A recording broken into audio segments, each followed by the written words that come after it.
Welcome to this Teatime Talk. It's lovely to see you. For those who don't know who I am, my name is Seppi Kasatari. I'm president of the British Cartographic Society. Normally you'd find Christopher Budas sitting in this seat doing the introductions. Christopher came back from America earlier this week with COVID, and although he's on and viewing, I think he felt it was a little bit beyond him today. But we want to thank Christopher for all the efforts he's put into creating the Teatime Talks during the last 12 months. So we have a really interesting talk for the last one of the series for the year. So without further ado, what I'd do is like to introduce our speaker for this evening. Can I introduce you to Kelly O'Neill, director of the Imperiia Project, which is based in the Davis Center for Russian and Eurasian Studies at Harvard University. So without further ado, I'm going to hand over to Kelly. Sounds like a fascinating project. Really looking forward to it. Thank you so much, Seppi. I hope everyone can hear me okay. Thank you all for making time to be here today and for giving your attention to a topic that probably sounds a bit further afield than you are used to. So I will try to find some ways to connect it to some of the questions that occur in your more normal cartographic lives, so to speak. I'm thrilled to be here. I'm grateful to Chris, and as an American, I feel in part guilty for his current suffering, and I'm hoping that he will recover quickly. I'm already grateful to one of you for giving me my new favorite joke. Check the chat. It's the talent of creating a step joke. That is quite a talent. I'm thrilled about that.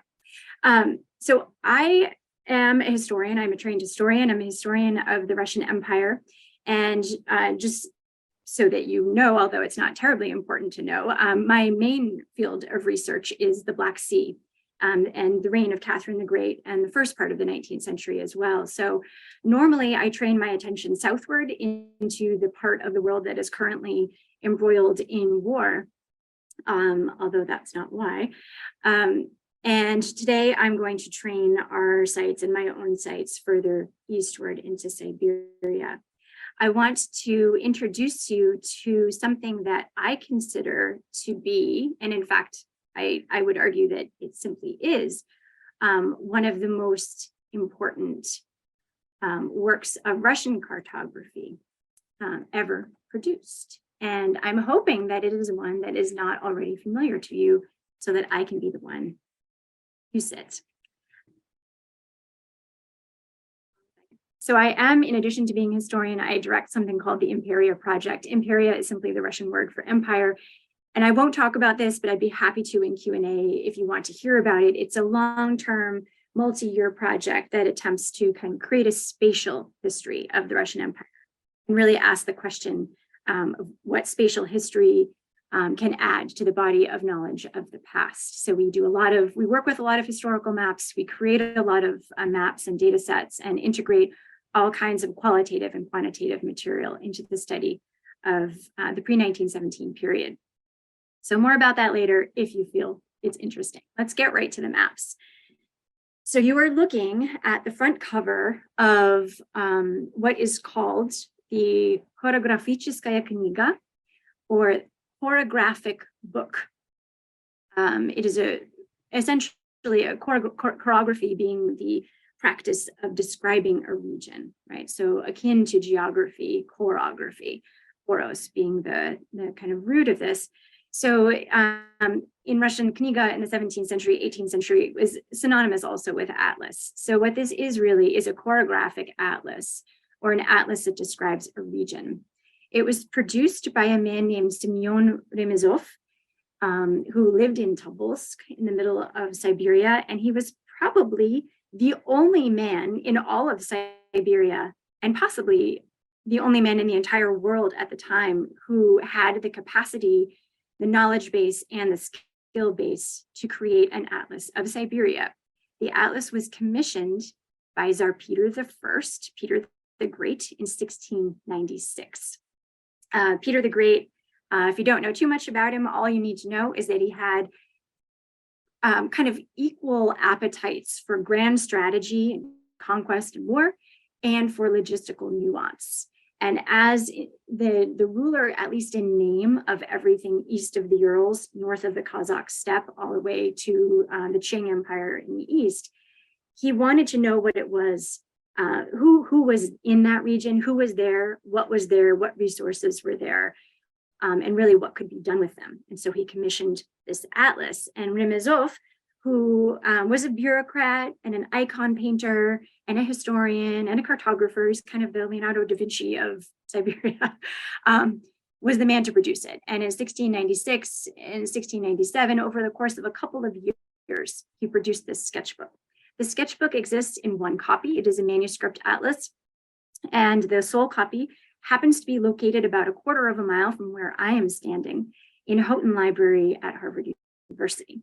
Happily, it has been digitized beautifully, and if you care to peruse it, it's available online, and I'll share the link right to it if you like. The map itself, just to remind you of essentially where Siberia is, the map itself, as you'll see in a minute, is not a comprehensive atlas of every inch of Siberian territory. The traditional Russian practice of mapping or surveying, in loose terms, a new territory was to map its rivers. From the Russian cartographic perspective, the Russian economic perspective, rivers were the lifeblood of space. And so this atlas essentially contains, it's a set of river maps. There are 163 maps that describe Siberian rivers. And this is a rough approximation of the rivers that are described in the atlas.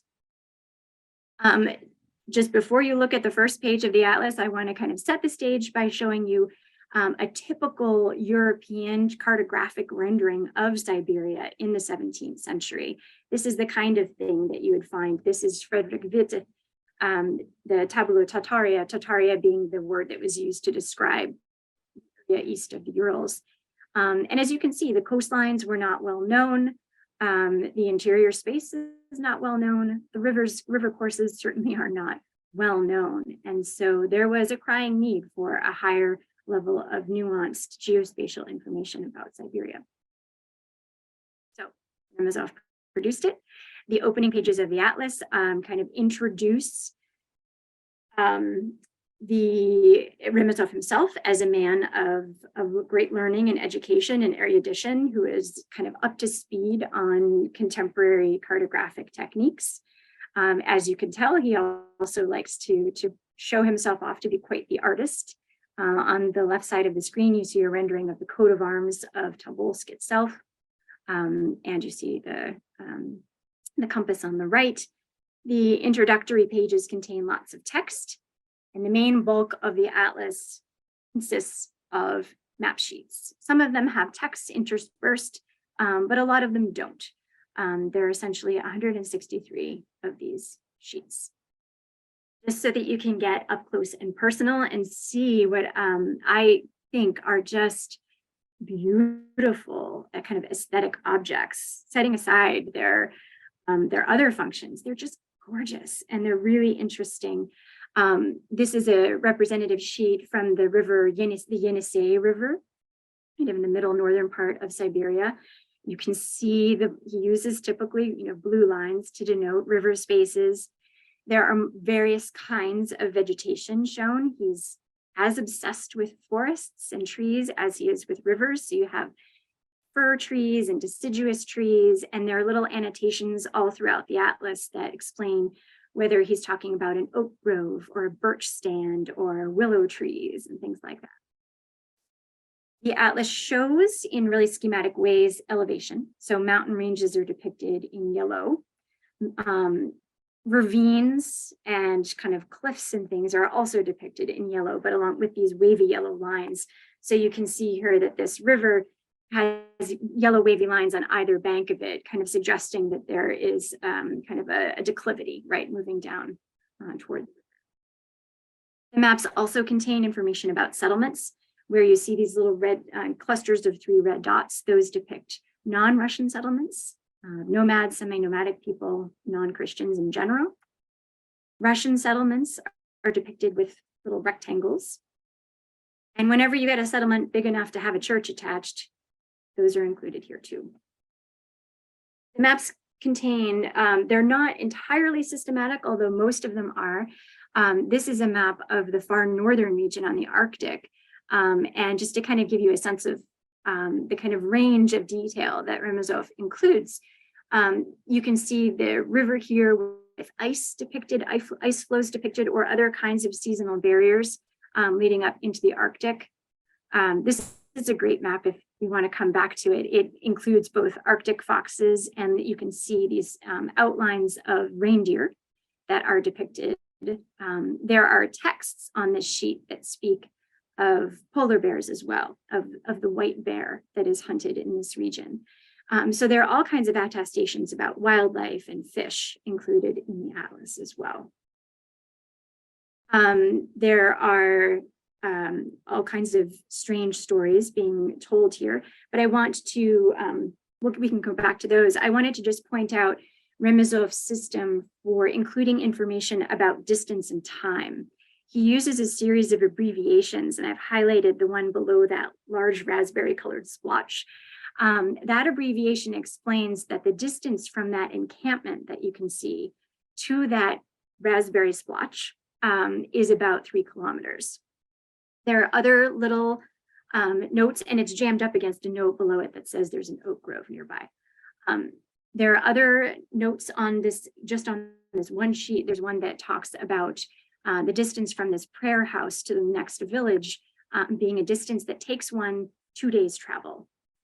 And there are others, and in the lower right, there's a notation that explains the distance between a lake and its that closest confluence being about 20 kilometers. So he plays with the system of abbreviations for distance and time. He includes information about those little red lines across the rivers are bridges or fords.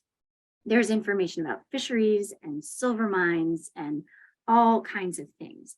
In sum, this atlas is an incredibly rich and very unique geospatial archive of Siberia and of Eurasia more generally. And so he has a fun legend, which is absolutely impossible to read, even if you're a native Russian speaker. It's really hard to make sense of his system of annotations. But we can go into that later. I want to show you, essentially, we have this incredible archive, and it has been studied. The history of the atlas itself has been studied, but no one has kind of attempted to break it down into its constituent parts and really ask the question systematically, what do these maps tell us about 17th century Siberia?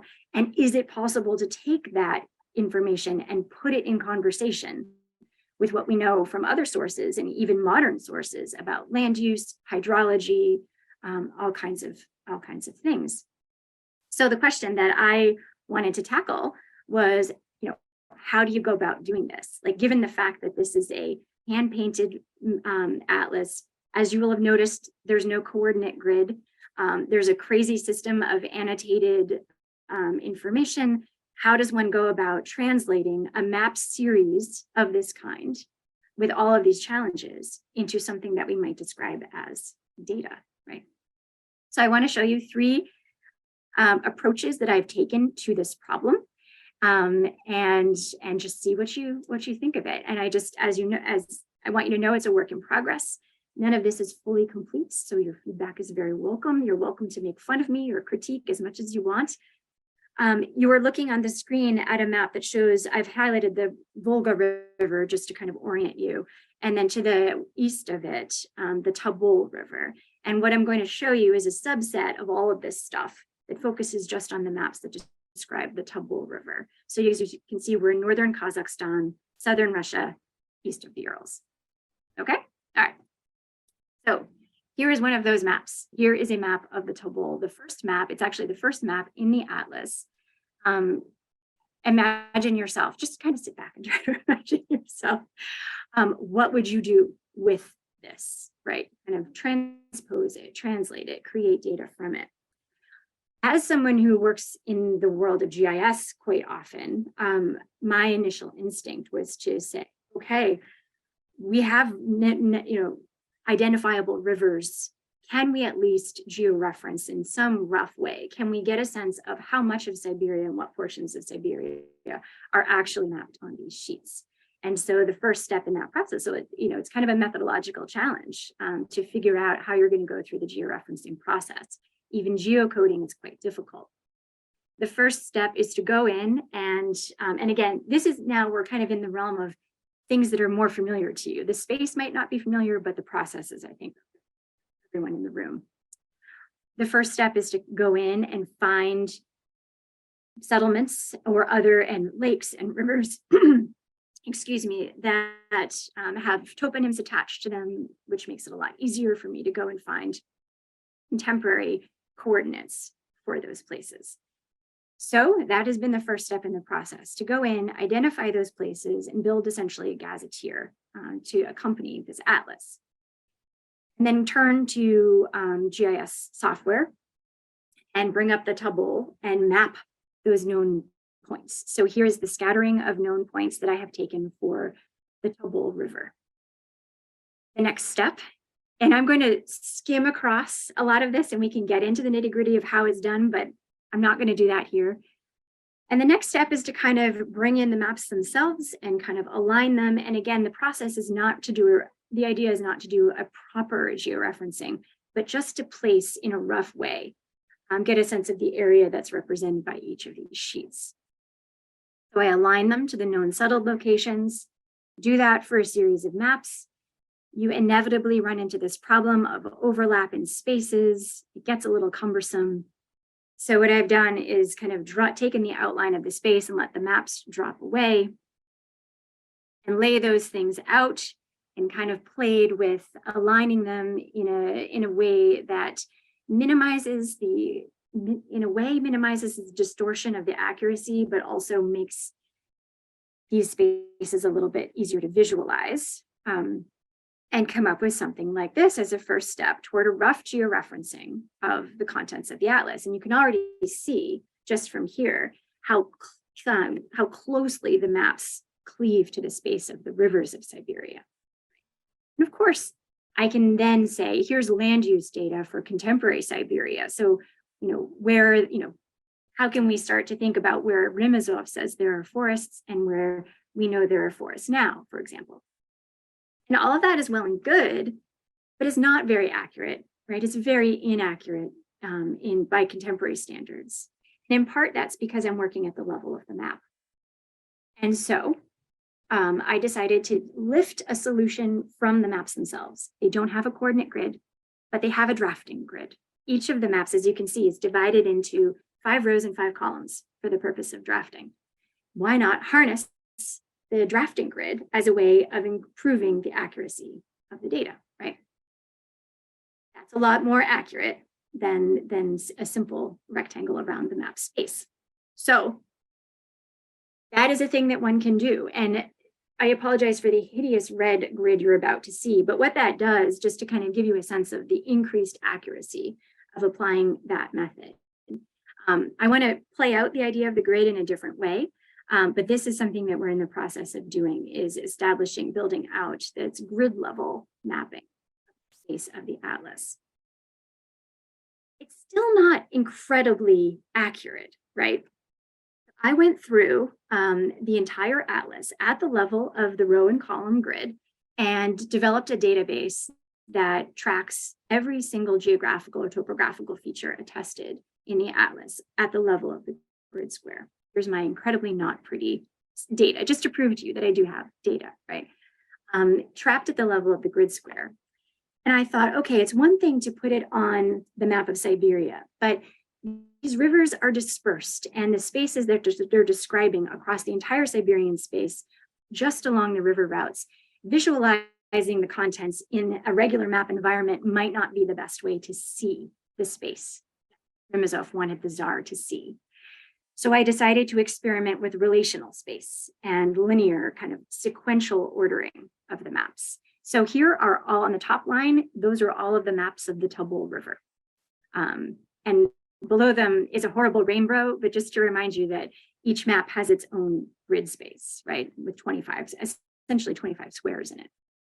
And the fun thing is then you can map, for example, the number of features in each of those grid squares and begin to just kind of step back from the visual busyness of the maps themselves and see this abstracted in a certain way and see which parts of which maps have denser feature.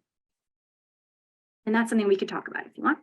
But you can also do other things. I'm really interested in kind of the graphic qualities of these maps. So I'll explain the graphic index in just a second. But you can kind of look at what the graphic qualities are of these various maps along the river, and where you find lots of text in these maps as well. It's another kind of hook into understanding what information is there. So let me just show you briefly what those two things look like. For this text index, what I did was go through and track the incidence of toponyms, annotations, which are kind of descriptions of distance and time, or other little historical notes. And there are a lot of features that are actually represented not with a graphic device, not with a picture, but with a word, in fact, or a letter. And so I tracked all of those across, for example, here, the Tobol River. So here you can see the space of the river schematically rendered, and you can see where Remezov used text more prominently than in other places. So the closer you get to dark orange and orange, the higher the density of texts. And the closer you are to dark blue, the lower the density of text. It's just another way of seeing the content, right? You can break it down at the level of each individual map. So I took a selection of 4 of the maps of that series and broke them out so that you can see the distinctions in the maps. And to me, even though this doesn't change the way I understand the history of Siberia, doing this kind of thing gets me, enables me to understand Remezov's process, as well as the distribution of information on this really complicated object. You can do the same thing with graphic devices. So here I'm looking at how much of the space of each graph grid square is covered with stuff and how much is empty. I'm looking at the variation of colors. On some parts of the map, you'll just have blue. In other parts of the map, you'll have 5 different colors in a grid square. And the prominence, the degree to which a particular grid square is prominent relative to those adjacent. Just as different cuts, various cuts of trying to understand the visual space of the map. And as you can see, there's great variety. There's great variety across the same 4 sheets that all of that is great, but I want to show you one last thing in the last couple of minutes, the minutes remaining to me. So I've shown you kind of a rough attempt to do geographical space, a rough attempt at relational space, linear or sequential rendering of the atlas. And if you remember, I mentioned that the atlas is organized into 24 chapters. Each chapter is named for a prominent river. If you look at this sheet, for example, which is our sheet of the Tobol River, it will be immediately apparent to you there's not just one river on this sheet, right? It's not just the Tobol. And in fact, the chapter on the Tobol includes references to about 232 individual rivers. And over the space of the atlas, there are on the order of 1,200 rivers attested with toponyms, with hydronyms in the atlas. Now, these are, in some cases, 1 kilometer long, 2 kilometers maybe. Some of them are seasonal. Some of them have toponyms that have changed over time. Some of them have been part of the process of agricultural change in the Kazakh steppe. They've fallen victim to damming or simply desiccation. They're nearly impossible to find in contemporary GIS layers. And so the question is, well, just because I can't find them, just because, OpenStreetMap, for example, just an example, doesn't know they exist, does it mean that they have no meaning? And of course, they have meaning. But instead of making up vector data to try to represent these rivers, I took a network analysis approach.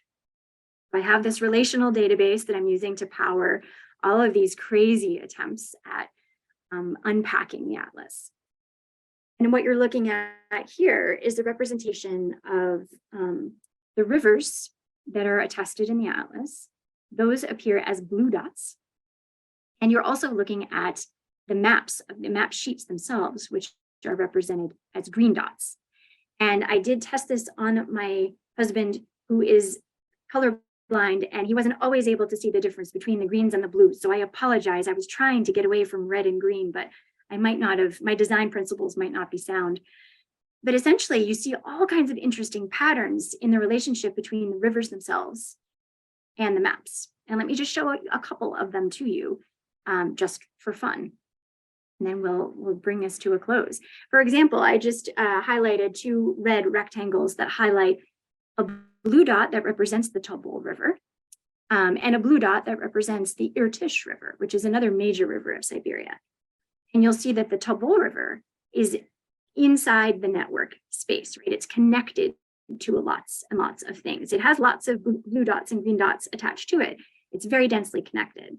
The Irtysh River here is shown to have lots of green dots. It shows up on lots of maps, but it's not densely connected to the other rivers. And in part, that's because this work has been very time consuming, and I'm not done with the Irtysh, so don't get the wrong idea about the Irtysh, but the visualization practice is kind of there to show you the difference playing out. Here you can see, if you compare the Tobol River itself and 2 maps of the Tobol, 2 of the maps in that series I've been showing you, you can see that Tobol River number 1 in the bottom right, there mentions lots of other rivers, right? All those little blue dots are all other rivers attested on that map sheet. None of, maybe 1 or 2 of which recur on other sheets. So it's as if that space of that map is kind of a self-contained, unconnected space. And there are lots of these patterns to tease out that are absolutely impossible for me to see as I page through the atlas, but become more visible when we move into relational and network space, right? These things they're fun to play with, they're dynamic, and they kind of allow you this analytical process. So that is my whirlwind tour of the various crazy methodologies I am applying with the help of a couple of research assistants to this incredible object. The question, of course, is, so it's a bit of a beautiful mess, I like to describe it as, right? But the question is really to see if we can understand the very nature of the sketchbook, the nature of Siberian space in the 17th century, and also to experiment with ways of applying contemporary computational methods derived from the world of GIS and spatial analysis to an object like this. So to put it in historians' terms, the idea of the approach is to allow us to get a sense of how Remezov saw Siberia, what he knew about Siberia, what his fellow subjects knew about Siberia, and maybe what Remezov wanted Tsar Peter to know about Siberia, right? And we might be attempted to argue that he's doing one of those things in this atlas, but I'm pretty sure he's doing almost all of those things in the space of this atlas. And through him and his cartographic legacy, we have the opportunity to see Siberia, or its rivers at least, as they were 326 years ago. And that's something, right? So thank you. Thank you for your attention. Kelly, that was absolutely fantastic. I really enjoyed that. Anybody who is listening who'd like to ask questions, can you please put them in the chat and I will pass them on to Kelly. I'm sure they will come through in a minute. But Kelly, being a good host, I should always have 1 or 2 questions up my sleeve. And actually, I've written down about 4 or 5, so I could monopolise this entire session if nobody else comes up with them. But can I just ask you 1 question to get us going? Do you have a sense of how he collected, how Remezov collected the information? Did he actually visit the areas? Is it done by word of mouth? You know, what sense of accuracy can you put onto what he's depicted? Right.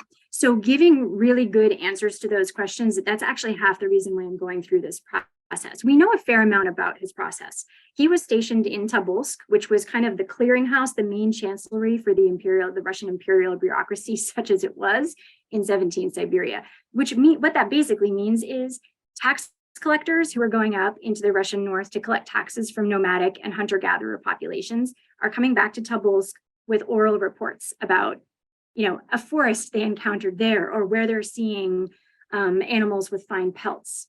You also have merchants coming through along the caravan routes that connect China to the Tsarist Empire. And so merchants are another major source of really good geographical information. There's a small amount of survey work being done in a very haphazard way by poorly trained Russians at this time. So there's some of that. But the best survey work is done by Remezov himself. And he himself is the one who traveled the Tabul River and a couple of the tributaries of the Tabul. And so what you would notice if I had kind of backed out and showed you multiple rivers is that there's a lot more information about the Tabul than there is about, for example, the Amur, which is a major river that functions as a boundary between Russia and China. So his own access to information about these spaces in part determines how many maps in the atlas each river gets, right? So does that impact the analysis you were doing in terms of the detail? Can you reflect that in the way that you've done those indices, which I thought were very interesting, actually? Yeah, there are ways to do it. I haven't incorporated them yet because I've simply been working on the data I've pulled from the atlas, but putting that data in conversation with other data sets, things that we know about the length of a lot of the rivers that we can find, that we do know about, right? We know their length. We know all kinds of things about land. So there are kind of ways to correct, if I were to show you the Amur, according to this atlas, is really quite unimportant, right? I can correct for that by bringing in, per kilometer of river, how much map space is there in the atlas, as a very rough kind of way of correcting. And there are all kinds of other ways of bringing in, cartographic attestations of these places and other forms of data. So I haven't done it yet. It is absolutely important so that someone who is not me, who stumbles across this work wouldn't walk away saying, oh, well, the most important river in Siberia is the Tabul, right? It's important. Great, good, thank you. I have a question here from Jim Goldsmith. Could you please tell us about the large raspberry colored circle we saw on one of the maps? Sure, I can. And you know what, I'm going to bring it up real quick. Let's see. Well, if I can, there was that large, you probably noticed me mentioning this large raspberry splotch. It was in the middle of the map and there were some figures on the side of it. That raspberry splotch is actually a salt lake. And it was a very important salt lake. Salt was one of the major commodities moving through Siberia, extracted from Siberia in the 16th and 17th century into the 18th century. There are lots of little cannon and guns there because this was one of the fortified areas of Siberia, precisely because the salt trade was so important. The blotch is raspberry colored because the water itself is pink. And to this day, that particular salt lake and others like it in Siberia are used as spa locations, right? Because there's this, and it's very much like the Great Salt Lake, it has pink qualities as well. There's a tiny microscopic shrimp-like creature. Its presence is what gives the water its pink color. So it's connected to current spa practices, but also it has historical significance because of the salt trade, and salt from that lake, that orange or raspberry blob, was so famous that Catherine the Great in the 18th century insisted that only salt from there be provisioned on her table at any time. She would not consume salt from anywhere else. It was a matter of imperial pride. Can I just, we've got a couple more questions, but just on that map, you mentioned those figures with the cannons and stuff. I just wondered, because it looked like a settlement with a boundary around it with cannons facing out. And then sort of on the edge of that pink circle, there were cannons facing towards that settlement. Is that any significance, or is that just, it almost implied there was some sort of confrontation going on at the time. Yes, absolutely. Absolutely. I shouldn't be surprised that you're such careful observers of these maps. So they're strewn across the atlas, and this one in particular are mentions of local populations. They're often described as dangerous, untrustworthy, and suspicious, but they were also necessary partners in a lot of the economic activities. So you had that fortified encampment on the side closest to the salt lake, and then with the cannons all around it. And on the other side of the river, there was an unfortified encampment where the local natives who were worthy of being trusted, where they lived. Their spaces were kept separate. And the idea of this needing to be a defended area. So there are garrison forces that are essentially composed of Cossacks in Siberia, who are the ones who are present there. So there's definitely a kind of motif of threat and a sense of instability coming not from the topography so much as from the people who inhabit Siberia. Lovely, thank you. Okay, let's go on to these other two questions we've got. Jack Bond asks, are there any more major rivers that are showing on the atlas that you couldn't see locate on current mapping imagery? That you couldn't maps see, that are in the atlas that you couldn't find today. Yeah, rivers. Yes, yeah. Absolutely. And it's really painstaking work, but we are going through the process of making sure, of going through various kind of gazetteers and catalogs and GIS layers, historical and contemporary, to find other attestations of the rivers that are essentially in this river gazetteer that we've compiled. There are very few, actually. There are so many of these that are just very minor streams. And I have really struggled. I'm sure there are other places. And if I were able to go to Tobolsk, to the archives there, of course, there'll be archival material that will describe them and mention them. But they're not easy. They're very difficult to find, even on the best kind of Landsat data that I've looked at. It's very hard to know whether it's because the river doesn't exist anymore or because it was never really in that location and Remezov had it wrong. There's so many questions up in the air that I don't think I could ever say with 100% authority whether we're looking at real change over time or whether we're looking at some form of inaccuracy that's introduced by any of these other kind of channels. I hope that answers your question. Thank you. Yes. Debbie Hall asks, what happened to the atlas after it was made? Do we know how it was used? Oh, this is such a classic story of the Russian Empire. This atlas is amazing, right? No one else in the world knows this much about Siberia at this time. So Remezov does go to Moscow. He doesn't actually present this version to Peter, but Peter does see a kind of composite version.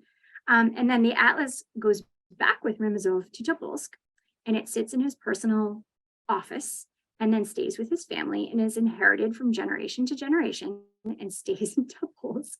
And no one, maybe the family goes through it at some point, but basically it is put to no use. This incredible amount of information is put to no use in the imperial period. And finally, it becomes part of a library of member of the elite in the late 19th century and eventually ends up being part of a collection that is then spirited out of Russia into Europe after the revolution, and then eventually came with a major collector to Harvard as part of a whole bunch of stuff that Harvard got. So the map itself has a very interesting history. Yeah, fascinating. Brian Higgins asks, are there any other language groups represented other than Russian? Absolutely, yes. You see attestations here of the Tungus people, the Ostyaks, Samoyedi, the supposed cannibals of the north, which is essentially kind of there are a lot of these kind of they're not proper ethnonyms really that are being used in the 17th century to describe a lot of the people of the Far East, northern eastern part of Siberia. Buryats, Kazakhs, not Cossacks, but Kazakhs, who are called Kyrgyz. Also, the Kyrgyz are Buddhist. The Kazakhs are not. They're all mentioned. Those might be the major groups. In Russian, the word Russian doesn't occur in the entire atlas. Whenever there is a settlement that is Christian, which is usually how it's defined, they're known as, it's a Cossack settlement, which are not specifically Russians ethnically. So a lot, I would say there are kind of 6 to 8 different ethnic groups / language groups who are described on various parts of the atlas. So is the written language very similar to today's written Russian, or is it actually quite different? The language that you see on the here, atlas, yeah. So he uses, Remezov essentially uses, for his abbreviations and his legend, he uses his abbreviations, he uses Old Church Slavonic, which is actually a slightly different, it's an ecclesiastical language used by the Russian Orthodox Church. So that's present here, in addition to the Russian, like the main texts and toponyms are in Russian. It's recognizable Russian. The script is slightly different, but anyone who spends a certain amount of time, it's pretty easy to figure out how to read this slightly older script. And he thankfully has a pretty consistent hand in his writing. So people have scholars, that one scholar in particular, Russian scholar, went through and actually created transcribed all of the texts that occur on the atlas. So that also aids in the process of identifying settlements and all. Yeah. Oh, a couple more questions just popped up as I was about to ask my next one, but never mind. This is from Dan Brown. Do we know of any work by Remezov that has been since lost to time or later events? Well, so he produced 3 versions essentially of his Siberian atlas, all of which exist, even if there's only one copy, they do exist. He didn't finish a lot of things. It's not, with Remezov, it's not a story so much of us having lost stuff. It's a story of him just not finishing things. So there are a lot of things that exist in draft form. In fact, if you page through even this atlas, there are whole blank sheets where he wrote the title of the map and just never got around to filling it in. And I'm sure that there are things that have been lost along the way. The story of, personal archives, which is essentially what this became. He was part of the chancellery in Tobolsk, but essentially this became part of his own personal archive. I'm sure that there are things that have been lost, but the things that we know and have been identified as kind of major contributions to Russian cartography, I'm pretty sure we haven't necessarily lost any of those yet. They're hard to find, they're hard to access, right? For sure. Your answer perhaps feeds into the second question that's come up from Tom Burke. How would you say it compares, the atlas compares to other works produced at a similar time? Do you think they took inspiration from atlases produced from other areas? Yeah, it's really, really interesting. You're absolutely right. My previous answer bleeds into this because, while I wouldn't say we've lost a lot of Remezov's stuff, the maps that came before him, the predecessors of this book, of this atlas, were essentially river maps. Most of whatever maps were produced in Muscovy, in Russia, prior to the 17th century have all been lost, right? It's a giant wide open space. We have in the archives listings, like itemizations of all the maps that were held at one point in, a particular chancellery's archive, and they're all gone. We have an amazing set of cadastral survey maps, essentially, their property maps. And Val Kivelson, who's an amazing historian, has wrote a beautiful book called Cartographies of Tsardom, where she does really close readings of these property maps. They're essentially the only thing produced by Russians that were not lost until you get to the later 17th century.